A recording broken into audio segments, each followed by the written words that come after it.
گزارش یہ ہے کہ باپ اور باپ کا جو مقام ہے اس میں کوئی دوسری رائے نہیں ہے کہ قرآن اور حدیث میں جو مقام اور مرتبہ بتایا ہے باپ کا وہ بڑا بلند ہے، اور یقیناً جو بڑی خوبصورت حدیث جنید بھائی نے سنائی کہ جنت کے دروازوں میں سے ایک بہترین دروازہ وہ والد کی رضا کے ساتھ کھلتا ہے اور آپ جنت میں داخل ہو جاتے ہیں۔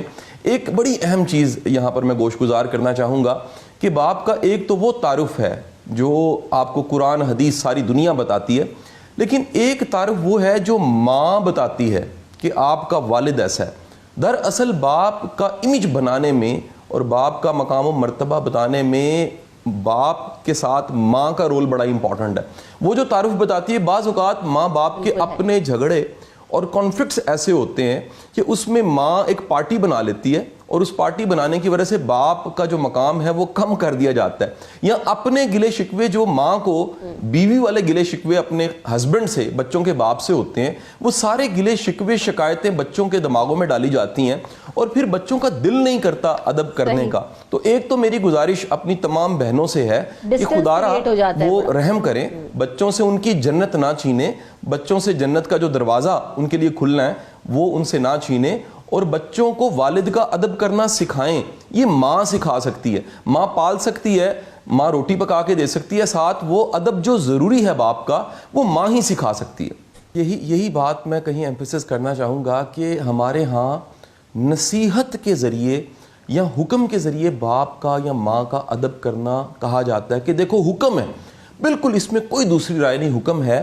لیکن ماں باپ کا خود یہ سمجھنا کہ ہم نے واجب الاحترام بننا ہے، ہمارا ایسا رویہ ہو، ہمارا ایسا ایک گیپ ہو، جو وہ گیپ آپ نے قائم رکھنا ہے۔ دنیا کے ہر رشتے کا جو حسن ہے وہ ایک گیپ کی وجہ سے ہے، وہ ایک درمیان میں کہیں نہ کہیں ایک پردہ داری اور حیا داری ہے جس کی وجہ سے کوئی قابل احترام بنتا ہے۔ اب ہوتا یہ کہ کہیں نہ کہیں اس سوسائٹی میں میاں بیوی کے جھگڑے بہت زیادہ ہیں اور پچھلے کچھ سالوں میں بڑھے بھی ہیں۔ وہ جھگڑے بڑھنے کی وجہ سے کیا ہوتا ہے کہ بعض اوقات بچے ماں کی آنکھ سے باپ کو دیکھتے ہیں اور بعض اوقات وہ بچے وہ باپ کی آنکھ سے ماں کو دیکھتے ہیں۔ اس طرح سے سب سے زیادہ جو ڈیمیج ہوتا ہے، یعنی جن کی دنیا بھی خراب ہوتی ہے اور آخرت بھی خراب ہے، وہ بچے ہو جاتے ہیں۔ بچوں کو کہیں نہ کہیں ان کانفلکٹس میں پارٹی میں حصہ لینے کا موقع ملتا ہے، وہ ایک پارٹی کا ساتھ دیتے ہیں اور گناہ گار ہو جاتے ہیں، دوسری پارٹی کا ساتھ دیتے ہیں، گناہ گار ہو جاتے ہیں۔ سو ضروری ہے کہیں نہ کہیں ہمیں اپنے بچوں کو، اگر ہم چاہتے ہیں وہ ادب کریں، تو کم از کم اپنے رشتوں میں وہ خوبصورتی لے کے آئیں کہ بچے اس رشتے سے وہ نرچر ہوں، آگے بڑھ سکیں اور وہ ہمارا ادب بھی کریں۔ ایک یہاں پر میں چیز ایڈ کرتا جاؤں، کیونکہ ہم نے کہیں قرآن سے سنا، حدیث سے سنا، میرا آج دل کر رہا ہے کہ میں نے جو میری تربیت میں اور میری گرومنگ میں جو میرے استاد کا، میرے مرشد کا بڑا ایک اہم رول ہے، واصف علی واصف صاحب کا، میں ان کے چند جملے آپ کو پیش کرنا چاہوں گا آپ کی اجازت سے۔ واصف صاحب کہتے ہیں کہ ماں کتنی نمازوں کے برابر ہوتی ہے؟ وہ کہتے ہیں ماں نمازوں کے برابر نہیں ہوتی، یہ بات نہیں ہے، ماں مکمل دین ہوتی ہے، یعنی ماں کا ادب، باپ کا ادب کہیں مکمل دین ہے۔ پھر آپ فرماتے ہیں کہ کیا خوبصورت بات ہے کہ ادب اور اطاعت ماں باپ کی کرنی ہے اور خوشی اور رضا آپ کو اللہ کی ملے گی۔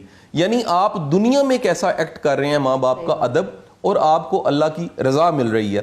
پھر ایک یہ بڑا کانفلکٹ ہے ینگ جنریشن کا، وہ کہتے ہیں جی ماں باپ پڑھے لکھے نہیں ہیں، تو واصف صاحب کا بڑا شاندار جملہ آپ کہتے ہیں کہ ماں عالم نہیں ہوتی لیکن اس کی دعا سے علم ملتا ہے، ماں اور باپ عالم ساز ہوتے ہیں، یہ ولی ساز ہستی ہیں جن کی دعاؤں سے آپ ولی بن سکتے ہیں، عالم بن سکتے ہیں۔ پھر ایک اور ینگسٹرز کو میں میسج دینا چاہوں گا کہ ہم کیوں نہ ایسا عمل کرنا سیکھیں، ایسی اطاعت کرنا سیکھیں، ایسا ادب کرنا سیکھیں کہ ماں باپ کے دل سے دعا نکلے۔ ہم جو جاتے ہیں کہ جی بیبے دعا کریں، ابا جی دعا کرنا، آپ ایسا کام کرو، آپ ایسی خدمت کرو، آپ ایسی اطاعت کرو کہ ان کے کلیجے سے، دل سے دعا نکلے۔ اور اگین جنید بھائی کی بات کو میں سیکنڈ کروں گا، دنیا کا کوئی پیر، کوئی مرشد، کوئی آپ کا بابا، اس کے پاس وہ ایموشنز نہیں ہوتے جو محبت کے اور شفقت کے ایموشنز باپ کے پاس ہوتے ہیں۔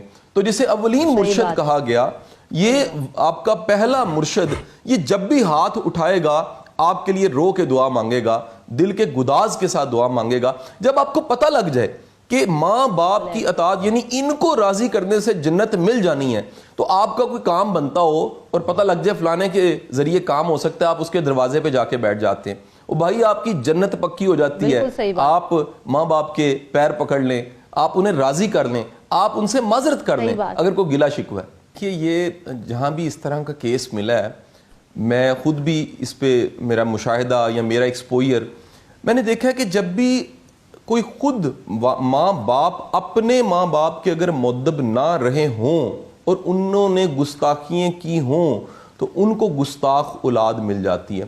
یہ کہیں بھی میں نے آج تک نہیں دیکھا کہ کوئی خود مؤدب تھا، سیوا کرتا رہا، خدمت کرتا رہا اور کہیں اس کو گستاخی کے والی اولاد مل گئی۔ اولاد اتنی سیوا اور محبت کرنے والی مل جاتی ہے۔ اور یہ اس طرح کے تمام جتنے کیسز ہیں، میں اگر یہ کہوں تو غلط نہیں، یہ سب عبرت ہوتے ہیں۔ جب بھی آپ کو کہیں ملتا ہے کہ جی باپ اکیلا مر گیا، اولڈ ہوم میں مر گیا، گھر کے کسی کمرے میں مر گیا، یہ آپ کو تب ملے گا جس گھر میں ایک عبرت تھی۔ وہ عبرت یہ تھی کہ وہ باپ اپنی جوانی میں اپنے باپ کے ساتھ کیسا تھا۔ ان بچوں نے، ہم جو کہتے ہیں کہ جو بولا ہے اس کا اثر نہیں ہے، جو آنکھ سے دیکھا ہے اس کا اثر ہے، ان بچوں نے اپنے باپ کو ادب کرتے دیکھا، اپنے ماں باپ کا۔ ان بچوں نے دیکھا کہ وہ باپ جو تھا یا ماں تھی وہ اپنے ماں باپ کا ادب کیسے کرتی تھی۔ اگر وہ خیال نہیں رکھتے تھے تو بھائی یہ کمیٹی ہے، کبھی آپ نے ڈالی، کبھی آپ کی نکلے گی ضرور۔ ایک خوبصورت حدیث آپ کو سناتا جاؤں۔ سرکار دو عالم صلی اللہ علیہ وآلہ وسلم آپ کی مجلس میں، آپ کی محفل میں ایک صحابی آتا ہے، بوڑھا شخص ساتھ ہوتا ہے اس کے۔ آپ فرماتے ہیں یہ کون ہے؟ وہ کہتے ہیں جی حضور یہ میرے والد ہیں، یہ بوڑھا شخص میرا والد ہے۔ آپ نے 4 نصیحتیں کی۔ آپ نے کہا اس سے آگے مت چلنا، یعنی یہ قدم اٹھائے اس سے آگے مت چلنا۔ دوسری نصیحت فرمائی کہ مجلس میں جب یہ بیٹھے اس کے بعد بیٹھنا۔ تیسری نصیحت فرمائی کہ اس کو کبھی نام سے مت پکارنا، ادب سے پکارنا۔ اور چوتھی نصیحت فرمائی کہ اس کو گالی مت دینا۔ تو اب دیکھیں کہ ہم کسی کی بات پہ یقین کرتے ہیں جس نام نامی کو ہم کلمے میں لیتے ہیں، اور ہم نثار ہونے کو تیار ہیں، عاشق رسول کہلوانے کو بھی تیار ہوتے ہیں، مر مٹنے کو تیار ہوتے ہیں۔ ان کے یہ 4 حکم ہم کبھی مت بھولیں۔ ایک اور خوبصورت روایت ہے، اس روایت میں آتا ہے کہ حضرت ابن عمر، آپ کو پتہ لگا کہ حضرت ابو ہریرہ وہ شہر میں داخل ہوئے، آپ ادب سے ان کی طرف لپکے، ان سے محبت کی، تو انہوں نے کہا کہ ایسا کیوں کر رہے ہو؟ انہوں نے کہا آپ جانتے ہیں میں ایسا کیوں کر رہا ہوں؟ میں ایسا اس لیے کر رہا ہوں کہ حضور نے حکم دیا تھا، ارشاد تھا آپ کا کہ اپنے باپ کے جانے کے بعد اس کے رفقا، اس کے دوست، اس کے احباب، اس کے رشتوں کی بھی حفاظت کرنی ہے، اس کی بھی قدر کرنی ہے۔ تو آپ میرے والد حضرت عمر کے دوست تھے، ابو ہریرہ رضی اللہ تعالیٰ عنہ، اس لیے میں آپ کا ادب کر رہا ہوں۔ تو ماں باپ کے جانے کے بعد بھی ان کے رشتوں کی قدر دانی کرنی چاہیے۔ ایک باپ تھا، اس کے 3 بیٹے تھے، اس نے گھر بنایا، بڑی زندگی کی محنت کر کے 3 پورشنز بنائے اور بہت تگ و دو کی، بہت محنت کی، زندگی بھر کی جمع پونجی اس میں لگا دی اور تینوں بیٹوں کو ان پورشنز میں رکھا کہ میرے بچے میرے جانے کے بعد بھی اور میری زندگی میں بھی یہاں پر اس گھر میں خوشی سے رہیں گے اور ان کو کسی طرح کی کوئی مشکل کبھی پیش نہیں آئے گی۔ ہوا کیا، جب وہ باپ مر گیا اور وہ دنیا سے رخصت ہو گیا تو جو گھروندہ اس نے اپنے تینوں بچوں کے لیے بنایا تھا اسے بیچنے کے لیے کہہ دیا گیا انہی بیٹوں کی جانب سے، کیونکہ اب وہ اس گھر میں رہنا نہیں چاہتے تھے یا وہ گھر ان کے مطابق نہیں تھا۔ بہرحال اس گھر کی بولی لگائی گئی اور ان کو بکوانے کے لیے بڑی تگ و دو کی گئی کہ اب اس کو گھر کو کوئی لے لے۔ بہت سارے لوگ آئے اور دیکھ کر گئے، کچھ کو پسند نہیں آیا۔ بہرحال ایک شخص آیا اور اس نے جیسے ہی اس گھر کو دیکھا اس نے کہا کہ مجھے یہ گھر بہت پسند ہے اور میں اسے فوری طور پہ لینا چاہتا ہوں۔ تو ڈیلر نے پوچھا کہ اسے گھر کو بہت سارے لوگ دیکھ کے گئے ہیں لیکن جو ہے نا کوئی حامی نہیں بھر رہا فوری طور پہ، آپ نے بس آتے ہی ایک گلانس میں اس کو دیکھا ہے اور کہا کہ مجھے یہ گھر چاہیے، کیوں؟ کیا میں پوچھ سکتا ہوں آپ سے؟ تو اس باپ کا کیا جواب تھا؟ اس باپ نے جواب دیا کہ میرے 3 بیٹے ہیں اور میں یہ چاہتا ہوں کہ میری زندگی میں اور میرے جانے کے بعد بھی میں انہیں یہاں پر یہ چھت دے جاؤں کہ وہ اس گھر میں رہ سکیں۔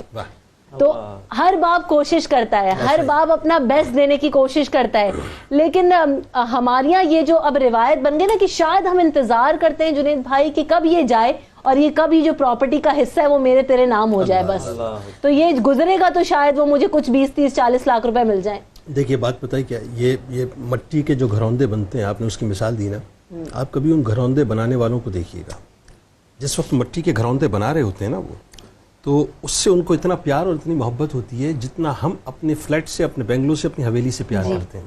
اور اگر وہ کوئی گھروندہ غلطی سے ٹوٹ جائے یا کرچی کرچی ہو جائے تو ان کو ایسا لگتا ہے کہ جیسے ان کے وجود کو کسی نے توڑ دیا ہے، صحیح، ان کے گھر کو کسی نے توڑ دیا، ان کے محل کو کسی نے توڑ دیا ہے. یہ جو باپ ہوتا ہے نا، باپ ایکچولی یہ گھر والوں سے بنتا ہے، ٹھیک ہے، ورنہ تو مکان بنتے ہیں نا. صحیح بات. تو جب گھر ٹوٹتا ہے نا تو اس باپ کی کیفیت بھی اس گھروندے بنانے والے جیسی ہوتی ہے. بالکل صحیح کہ جو اس کا جو بوجھ ہے پھر وہ سہار نہیں سکتا، وہ بھی اس کے ساتھ کرچی کرچی ہو جائے. صحیح بات.